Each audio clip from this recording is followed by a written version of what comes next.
accès à tous les services bancaires 100% mobiles, 24 heures sur 24. Mais aussi libre de faire un crédit immobilier, d'épargner ou d'assurer sa famille. Complètement libre en fait. Libérez-vous de la banque et signez Boursorama Banque. Boursorama Banque, la banque en ligne avec vous. Et en ce moment, paiement 0 frais pour toute première ouverture de compte avec une carte bancaire. Offre valable jusqu'au 14 décembre 2016. Détails de l'offre visible et les conditions de vente de crédit immobilier sur boursorama-banque.com. Retrouvez sur scène Dalida, Maïdan, Sacha Distel et Claude François. Hit Parade, la comédie musicale. Au Palais des Congrès le 12 janvier et en tournée en France avec M6 événements et Europe 1. Alors, pour le grand ou l'été, rendez-vous sur hitparade-le-spectacle.com. Moi, avec les médicaments génériques, je n'y paye pas. Heureusement, mon pharmacien me connaît bien. Zentiva, mon médicament générique. Choisir.org vous aide à vous repérer dans la jungle des mutuelles et complémentaires de santé. Consultez les tarifs et les garanties de 462 offres sur quechoisir.org. En accès gratuit jusqu'au 31 décembre sur quechoisir.org. Petit message Peugeot en forme de concours de beauté. La candidate numéro 308, l'une des favorites, s'avance. Une superbe berline avec projecteur full LED et caméra de recul. L'offre qui l'accompagne n'en est pas moins superbe. 3600 € en plus de l'Argus sur la reprise de votre voiture. La compétition va être rude. Pendant les très belles reprises, Peugeot reprend votre voiture 3600 € en plus de l'Argus pour l'achat d'une 308. Offre valable jusqu'au 31 décembre, détails sur peugeotwebstore.com. Europe 1, c'est à 40. Extra, recrutement de profils hautement qualifiés vous présente les éditorialistes. Thomas Soto. Les éditorialistes, autrement dit Antonin André pour la politique, Nicolas Barré pour l'économie. Bonjour messieurs. Bonjour Thomas. La politique, Antonin, alors on le sait, ça patine pour la primaire de la gauche. En attendant la décision du président, y aller ou ne pas y aller.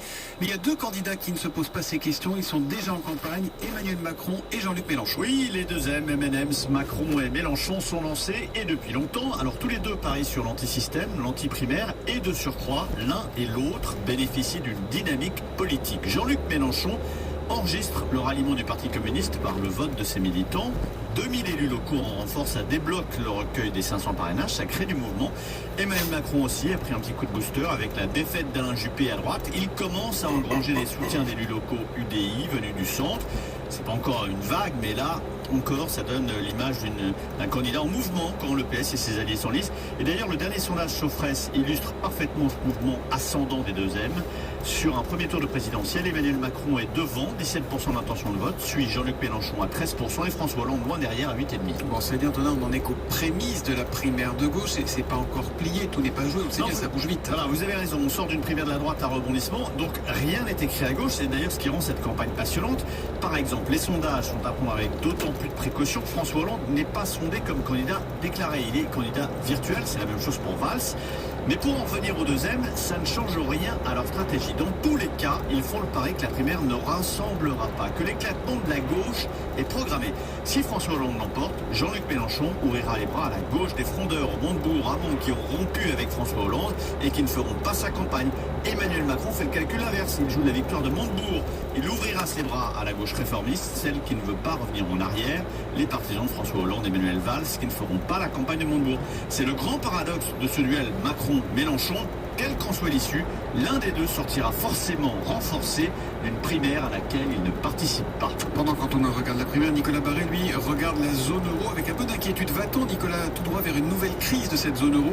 C'est la grande peur des marchés financiers à l'approche du référendum constitutionnel de dimanche en Italie. Oui, la preuve d'ailleurs, regardez, la Banque Centrale Européenne s'est mise hier en mode sauvetage. Elle a fait savoir qu'elle se tenait prête à acheter en masse des emprunts de l'État italien en cas de séisme sur les marchés si le non à ce référendum devait l'emporter. Le non qui signifierait sans doute la fin du gouvernement du réformiste Matteo Renzi, ce qui plongerait l'Italie dans une période d'instabilité politique. D'instabilité politique et de crise financière alors? Oui, parce que l'Italie est un pays d'abord surendetté, 133% du PIB, c'est beaucoup plus que la France, et puis les taux d'intérêt en Italie sont en train de remonter en flèche, autrement dit cette dette peut vite devenir insoutenable. Ça c'est le premier gros souci, et le deuxième souci c'est que le secteur financier italien est très mal en point. C'est aussi une grosse différence avec la France par exemple. Deux banques italiennes, dont Unicredit qui est une des plus grandes grandes banques de la zone euro sont en ce moment à la recherche de capitaux et si les marchés retirent leur confiance, le domino italien va provoquer d'énormes dégâts dans toute l'Europe. À savoir, Il y aura un bras de fer avec les marchés financiers, c'est simple, on va voir ressurgir le scénario noir d'une sortie de l'Italie de la zone euro et donc de l'éclatement de l'euro. Dans toutes les capitales européennes, en ce moment, on redoute évidemment ce scénario et on attend ce référendum italien avec beaucoup d'inquiétude car personne ne veut revivre cette crise de la zone euro. Voilà ce qui se joue dans les urnes en Italie ce dimanche. 133% du PIB pour l'endettement de l'Italie. En France, on est pas loin de 100%.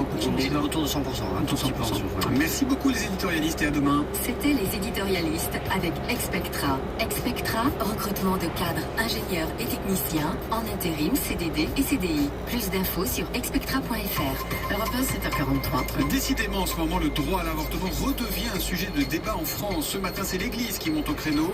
Olivier Ribadeau-Dumas, porte-parole de la Conférence des évêques de France, est en direct sur Europe 1 tout de suite. La matinale d'Europe 1. Mercedes-Benz. Et au fait, Cyril, pour ta prochaine voiture de fonction, tu as choisi? Oui, je vais sûrement prendre une... Pardon, je vous interromps. Mais sinon, je sens que vous allez regretter d'avoir choisi une simple voiture de fonction quand vous auriez pu rouler en Mercedes. Vous savez, Cyril, la gamme Mercedes-Benz est beaucoup plus accessible qu'on ne le croit. La Mercedes classe A, par exemple, est à partir de 23 950 €. Cela étant dit, je vous laisse terminer. Une Mercedes.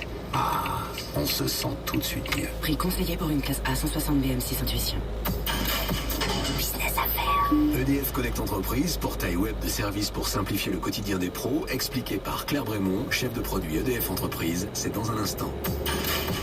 Business affaires. L'énergie est notre avenir, économisons-la. Vous avez remarqué comme une rencontre peut parfois tout changer. On décide de coopérer, on construit ensemble. Et les projets grandissent grâce à l'expérience de chacun. Alors, au Crédit Agricole, nous créons les villages by CA, des lieux où start-up et grandes entreprises coopèrent pour innover. Crédit Agricole, toute une banque pour vous. En savoir plus sur levillagebyca.com. Vous ne savez jamais vraiment combien ça va vous coûter de changer vos plaquettes de frein? Eh bien, Marie, si. Ouais, chez Noroto, je sais d'avance ce que ça va me coûter. Pour comprendre, revenons un peu en arrière. Là, Marie est chez Noroto et maîtriser son budget, c'est facile avec les forfaits plaquettes Noroto. 3 forfaits tout compris, montage inclus, à partir de seulement 59 €. Noroto. Conditions en centre et sur noroto.fr. Et là, je viens d'investir dans un placement en actions européennes avec Amundi. Des actions? Mais pourquoi? Les sociétés européennes se portent bien, elles sont tirées par la croissance mondiale. D'ailleurs, sur les 5 dernières années, elles ont réalisé une performance de plus de 50%. Oui, dans le passé, mais tu peux y perdre beaucoup aussi. C'est pour ça que je n'y mets qu'une partie de mon épargne. Et les actions, c'est comme le bon vin, il faut avoir du temps devant soi. Coupez court aux idées reçues sur les actions. Rendez-vous sur amundi.fr. Amundi. La confiance, ça se mérite. Investir en actions comporte un risque de perte en capital. Les performances passées ne préjugent pas des performances futures. Performance sur 5 ans de l'Eurostoxx, dividende réinvesti, du 30 septembre 2011 au 30 septembre 2016. Plus d'informations auprès de votre conseiller financier.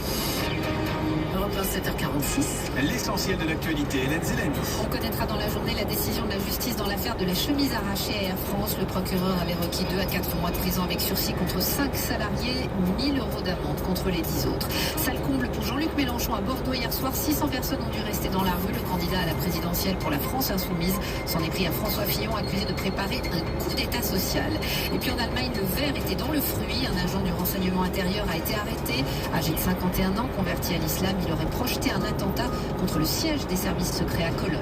Et puis la météo, du soleil, mais des températures toujours très basses, pas plus de 3 degrés cet après-midi à Reims, 5 à Lille, 6 en Ile-de-France, 10 à Brest, 13 à Toulouse et 15 à Biarritz. Merci Hélène.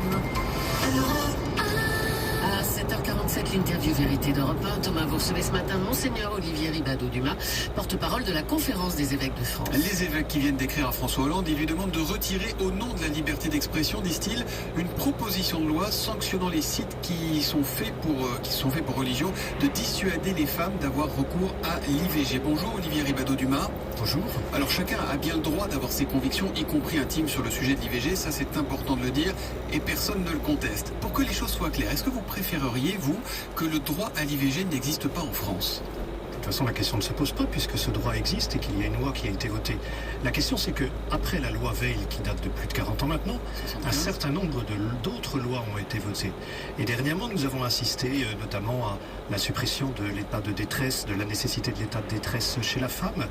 Et en mois de janvier dernier, il y a eu la suppression du délai de réflexion. Et aujourd'hui, cette question du délit d'entrave qui pourrait avoir lieu. Et du coup, Monseigneur Ponty a pensé qu'il était important de manifester sa préoccupation. Sa préoccupation sur 2 points, me semble-t-il, essentiels. La question de la liberté de choix qui est laissée ou pas en pratique à la femme pour décider de garder ou pas son enfant. Et la question de la liberté d'expression. Mais en quoi ça vous gêne-t-il de sanctionner des sites qui racontent n'importe quoi? La proposition de loi ne met pas en cause la liberté d'expression, mais les sites diffusant des informations biaisées sur l'avortement, je cite la proposition de loi. Et donc la question est de savoir qu'est-ce que c'est qu'une information biaisée. Bien sûr, des informations qui seraient fausses. Il faudrait les supprimer de ces sites. Mais qu'est-ce que c'est que des informations biaisées? Si je prends un site, par exemple, qui montre le déroulement d'une grossesse, est-ce que le déroulement d'une grossesse provoquerait une atteinte psychologique ou morale dont parle l'exposé des motifs de cette loi, telle qu'il serait susceptible d'être interdit? Je pense qu'il y a des choses qui doivent être dites. Parce que, aujourd'hui, nous ne sommes pas en face uniquement d'idées, nous sommes en face de femmes qui vivent des situations extrêmement douloureuses. Et comment est-ce que l'on peut venir en aide à ces femmes pour leur permettre d'agir en toute liberté de conscience pour garder ou pas l'enfant qu'elles portent? Vous les connaissez, ces sites. Le premier qu'on trouve sur Internet quand on tape IVG, c'est un site qui se donne toutes les apparences d'un site officiel, qui n'en est pas un, et dont tout le contenu éditorial, si je puis dire, vise à faire culpabiliser ou à traumatiser les femmes. Eh bien, j'ai encore regardé, comme vous l'imaginez hier, ce site. Je pense que ce site donne des informations qui sont nécessaires et qui permettent à des femmes aussi de se dire que l'unique possibilité n'est pas de tuer l'enfant qu'elles portent en elles. Tuer. Bien sûr, il s'agit de tuer. L'Église